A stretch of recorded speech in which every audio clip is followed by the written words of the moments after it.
Hello, tips and ടെക്കിൻ്റെ മറ്റൊരു വീഡിയോയിലേക്ക് എല്ലാവർക്കും സ്വാഗതം. ഇന്ന് നമ്മൾ 10 കാര്യങ്ങളാണ് ടാക്സ് പേയേഴ്സ് ആയിട്ടുള്ള അതായത് നികുതിദായകരായിട്ടുള്ള നമ്മൾ ശ്രദ്ധിക്കേണ്ട 10 കാര്യങ്ങളെ പറ്റിയിട്ടാണ് ഇന്നത്തെ വീഡിയോയിൽ പറയുന്നത്. അതിലൊന്നാമത്തെ കാര്യം എന്ന് പറയുന്നത് നമ്മളുടെ പാൻ കാർഡ് അതേപോലെ ആധാർ കാർഡ് ഇതിൻ്റെ നമ്പർ അത് രണ്ടും തമ്മിൽ ലിങ്ക് ചെയ്തിട്ടുണ്ടോ എന്നുള്ളതാണ്.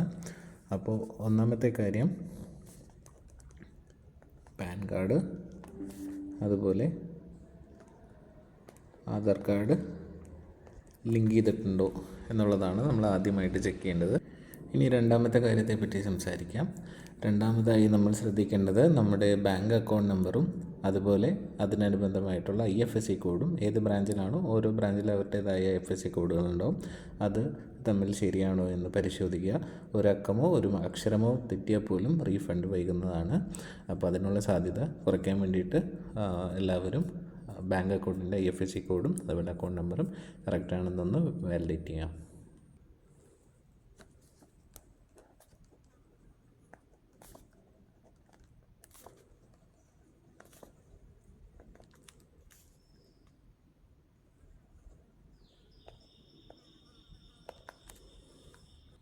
പിന്നെ മൂന്നാമതായിട്ടുള്ളൊരു കാര്യം എന്ന് പറയുന്നത് എല്ലാവർക്കും ഒരേ ITR ഫോം അല്ല.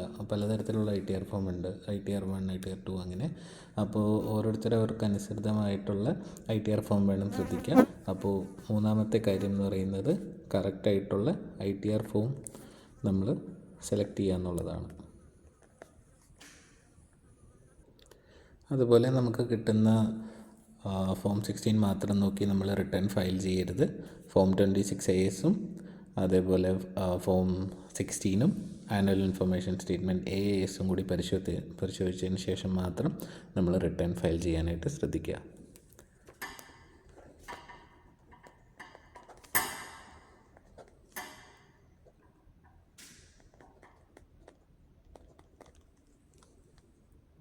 പിന്നീട് ഒരു കാര്യം ശ്രദ്ധിക്കേണ്ടത്, അഞ്ചാമത്തെ കാര്യമായി പറയാനുള്ളത്, നമുക്ക് സാലറി, ഇൻട്രസ്റ്റ് അല്ലെങ്കിൽ വേറെ ഏതെങ്കിലും സോഴ്സിൽ കൂടി നമുക്ക് ഇൻകം വരുന്നുണ്ടെങ്കിൽ അത്തരത്തിലുള്ള കാര്യങ്ങൾ കൂടി നമ്മൾ ആവശ്യമായിടത്ത് ഉൾപ്പെടുത്തേണ്ടതാണ്.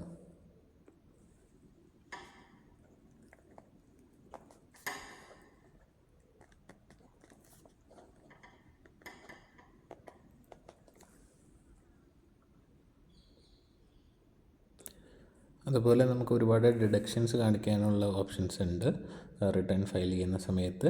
അത് നമുക്ക് അർഹതയുള്ള ഡിഡക്ഷനുകൾ മാത്രം ക്ലെയിം ചെയ്യാനായിട്ട് ശ്രദ്ധിക്കുക. തെളിവില്ലാത്ത ക്ലെയിമുകളെല്ലാം ഒഴിവാക്കേണ്ടതാണ്. അല്ലെങ്കിൽ പിന്നീട് നമുക്ക് ഒരു വെരിഫിക്കേഷൻ്റെ ഭാഗമായിട്ട് അതിൻ്റെ തെളിവുകളെല്ലാം കാണിച്ചു കൊടുക്കേണ്ടതായിട്ട് വന്നേക്കും ഇൻ കേസ് അത് റിജക്റ്റ് ആവുകയാണെങ്കിൽ. അപ്പോൾ നമുക്ക് തെളിവുകൾ ഉള്ളതും അതുപോലെ കറക്റ്റായിട്ടുള്ള ഡീറ്റെയിൽസ് മാത്രം ഡിഡക്ഷനിൽ കൊടുക്കുക.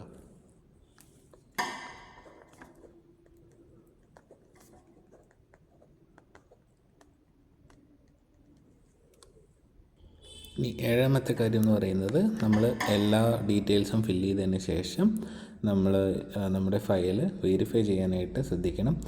അപ്പോൾ ITR ഫയൽ ചെയ്തതിന് ശേഷം നമ്മളത് വെരിഫൈ ചെയ്യാൻ മറന്നു കഴിഞ്ഞാൽ അത് പൂർണ്ണമായി സമർപ്പിച്ചതായി കണക്കാക്കില്ല. അപ്പോൾ അതുകൊണ്ട് എല്ലാവരും വെരിഫൈ ചെയ്യാനായിട്ട് ശ്രദ്ധിക്കേണ്ടതാണ്.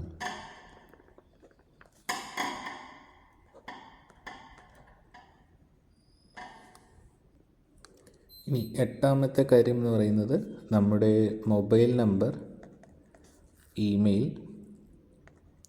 ഇതെല്ലാം കറക്റ്റായിട്ടാണ് അപ്ഡേറ്റ് ചെയ്തിട്ടുണ്ട് എന്നുള്ളത് വെരിഫൈ ചെയ്യണം. കാരണം നമ്മുടെ ഇൻകം ടാക്സുമായി ബന്ധപ്പെട്ട ഡീറ്റെയിൽസ് എല്ലാം ഈ പറയുന്ന മൊബൈൽ നമ്പർ, ഇമെയിലുമായി അനുബന്ധമായിട്ടായിരിക്കും നമുക്ക് കിട്ടേണ്ടാവുക. OTP അതുപോലെ തന്നെ ബാക്കിയുള്ള ഇമെയിലുകളെല്ലാം നമുക്ക് ഇവിടെ നിന്നാണ് കിട്ടേണ്ടാവുക. അപ്പോൾ അത് കറക്റ്റായിട്ടാണ് കിടക്കുന്നതെന്നൊന്ന് പോർട്ടലിൽ വെരിഫൈ ചെയ്യണം. അതുപോലെ നമ്മളെപ്പോഴും ഫയൽ ചെയ്യുമ്പോൾ മാക്സിമം എത്രയും പെട്ടെന്ന് തന്നെ, അതായത് എയർലി ആയിട്ട് നമ്മൾ ഫയൽ ചെയ്യാനായിട്ട് ശ്രദ്ധിക്കുക. ലാസ്റ്റ് നിമിഷത്തേക്ക് വെച്ചുകൊണ്ടിരുന്നാലുള്ള കുഴപ്പം, നമ്മൾ ഇൻ കേസ് എന്തെങ്കിലും ഡിഡക്ഷനോ അല്ലെങ്കിൽ എന്തെങ്കിലും ഡാറ്റ ഫില്ല് ചെയ്തതെല്ലാം തെറ്റായി പോയിട്ടുണ്ടെങ്കിൽ നമുക്ക് തിരുത്താനായിട്ടുള്ള സമയം കിട്ടില്ല ലാസ്റ്റ് മൊമെൻറ്റിലാണെങ്കിൽ. അപ്പോൾ അത്തരത്തിലുള്ള സാഹചര്യം അവോയ്ഡ് ചെയ്യാൻ വേണ്ടി എല്ലാവരും മുൻകൂറായിട്ട് ചെയ്യാനായിട്ട് ശ്രദ്ധിക്കുക. ജൂലൈ 31 നമ്മുടെ ലാസ്റ്റ് ഡേറ്റ് ഫയൽ ചെയ്യാനായിട്ടുള്ളത്. അപ്പോൾ ആ ഒരു തീയതിയിലേക്ക് മാക്സിമം പോവാതെ, ഏറ്റവും കൂടുതൽ റഷ് വരുന്നൊരു സമയമാണ്. അപ്പോൾ അതിന് മുന്നേ ആയിട്ട് എല്ലാവരും ചെയ്യാനായിട്ട് ശ്രദ്ധിക്കുക. അതുപോലെ ഇൻ കേസ് ഇപ്പോൾ നമ്മൾ എന്തെങ്കിലും ഡാറ്റ തെറ്റായിട്ടാണ് കൊടുത്തത്, നേരത്തെ പറഞ്ഞ പോലെ ഡിഡക്ഷൻ എല്ലാം തെറ്റായിട്ടാണ് കൊടുത്തത്, അല്ലെങ്കിൽ അതിനോടനുബന്ധമായി നമ്മൾ കൊടുത്ത എന്തെങ്കിലും ഡാറ്റയിൽ മിസ്മാച്ച് കൊണ്ട് ഏതെങ്കിലും തരത്തിലുള്ള നോട്ടീസുകൾ നമ്മുടെ ഇമെയിലിലേക്കോ എവിടെയെങ്കിലും വന്നിട്ടുണ്ടെങ്കിൽ അതിനോട് ആവശ്യപ്പെടുന്ന രീതിയിലുള്ള ഒരു നടപടി നമ്മുടെ സൈഡിൽ നിന്ന് എടുക്കാനായിട്ട് പ്രത്യേകം ശ്രദ്ധിക്കുക. അപ്പോൾ നമുക്ക് സ്റ്റാറ്റസ് എല്ലാം ആക്ച്വലി income-tax.gov.in എന്ന് പറയുന്ന വെബ്സൈറ്റിൽ നമ്മൾ ലോഗിൻ ചെയ്ത് കഴിഞ്ഞാൽ നമുക്ക് കാണാനായിട്ട് സാധിക്കും. നമ്മളുടെ കാര്യങ്ങളെല്ലാം പ്രോസസ്സ് ചെയ്തു വെരിഫൈഡ് ആണ് എന്നുള്ള രീതിയിലുള്ള സ്റ്റാറ്റസിലേക്ക് എത്തിക്കഴിഞ്ഞാൽ മാത്രമേ നമ്മുടെ അവസാന നടപടി കഴിയുള്ളൂ. അപ്പോൾ ഏതെങ്കിലും രീതിയിലുള്ള റീഫണ്ടുകൾ നമുക്ക് കിട്ടാനുണ്ടെങ്കിൽ അത് പ്രോസസ്സ് ആവണം. അതിനുവേണ്ടി വെരിഫിക്കേഷൻ കാര്യങ്ങളെല്ലാം ഉണ്ട്. അതിന് കഴിഞ്ഞാൽ മാത്രമേ നമുക്ക് കിട്ടുകയുള്ളൂ. അപ്പോൾ 10ാമത്തെ കാര്യം എന്ന് പറയുന്നത്, എന്തെങ്കിലും രീതിയിലുള്ള നോട്ടീസ് വന്നു കഴിഞ്ഞാൽ അതുമായി ബന്ധപ്പെട്ട കാര്യങ്ങളെല്ലാം നമ്മൾ കറക്റ്റായിട്ട് പ്രോംപ്റ്റായിട്ട് നമ്മൾ തിരിച്ച് റെസ്പോണ്ട് ചെയ്യുക എന്നുള്ളതാണ് നമ്മുടെ ഭാഗത്തു നിന്ന് ചെയ്യാനുള്ളത്. അപ്പോൾ ഞാൻ ഒന്നുകൂടി വായിക്കാം. ഫസ്റ്റ് നമ്മൾ പാൻ കാർഡ് ആധാർ കാർഡും ലിങ്ക്ഡ് ആണെന്ന് ശ്രദ്ധിക്കുക. 2ാമത്തെ കാര്യം എന്ന് പറയുന്നത് ബാങ്ക് അക്കൗണ്ടും IFSC കോഡും കറക്റ്റായിട്ടാണോ അതിൽ കൊടുത്തേക്കുന്നതെന്ന് ശ്രദ്ധിക്കുക, അല്ലെങ്കിൽ റീഫണ്ട് പോലുള്ള കാര്യങ്ങൾക്ക് ബുദ്ധിമുട്ടുണ്ടാകും. അതുപോലെ കറക്റ്റായിട്ടുള്ള ITR ഫോമാണോ എന്ന് സ്ഥിരീകരിക്കുക. കാരണം പല ITR ഫോംസും ഉണ്ട്, അത് ഓരോരോ പെർട്ടിക്കുലർ സെഗ്മെൻറ്റിലുള്ള ആൾക്കാർക്ക് വേണ്ടിയിട്ടുള്ളതാണ്. അപ്പോൾ നിങ്ങൾ ചൂസ് ചെയ്യുന്ന കറക്റ്റായിട്ടുള്ള ITR ഫോമാണെന്ന് ശ്രദ്ധിക്കുക. പിന്നെ 26AS അതേപോലെ AIS അല്ലെങ്കിൽ ഫോം 16 അതുപോലെയുള്ള ഫോമുകളെല്ലാം കിട്ടിയതിനും ശേഷം മാത്രം ഈ പറഞ്ഞ ചെക്ക് ചെയ്തതിന് ശേഷം മാത്രം നമ്മൾ ഇൻകം ടാക്സ് ഫയൽ റിട്ടേൺ സമർപ്പിക്കുക. പിന്നെ ഏതെങ്കിലും തരത്തിലുള്ള അഡീഷണൽ വരുമാനം സ്രോതസ്സുകളുണ്ടെങ്കിൽ അതെല്ലാം നമ്മൾ കൊടുക്കാനായിട്ട് പ്രത്യേകം ശ്രദ്ധിക്കണം. പിന്നെ അതുപോലെ എന്തെങ്കിലും രീതിയിലുള്ള മെഡിക്ലെയിം, ഹെൽത്ത് ഇൻഷുറൻസ് അങ്ങനത്തെ കാര്യങ്ങളുണ്ടല്ലോ, അപ്പോൾ അത്തരത്തിലുള്ള കാര്യങ്ങളെല്ലാം നമ്മൾ കറക്റ്റായിട്ട് ഡിഡക്ഷൻസ് ആഡ് ചെയ്യണം. പിന്നെ ഫയൽ വെരിഫിക്കേഷൻ നമ്മൾ ജസ്റ്റ് ഫില്ല് ചെയ്താൽ മാത്രം പോരാ, അതിനുശേഷം അത് വെരിഫൈ ചെയ്യണം. ആധാർ OTP അല്ലെങ്കിൽ വേറെ ഏതെങ്കിലും സോഴ്സ് വഴി നമ്മളത് വെരിഫൈ ചെയ്യേണ്ടതുണ്ട്.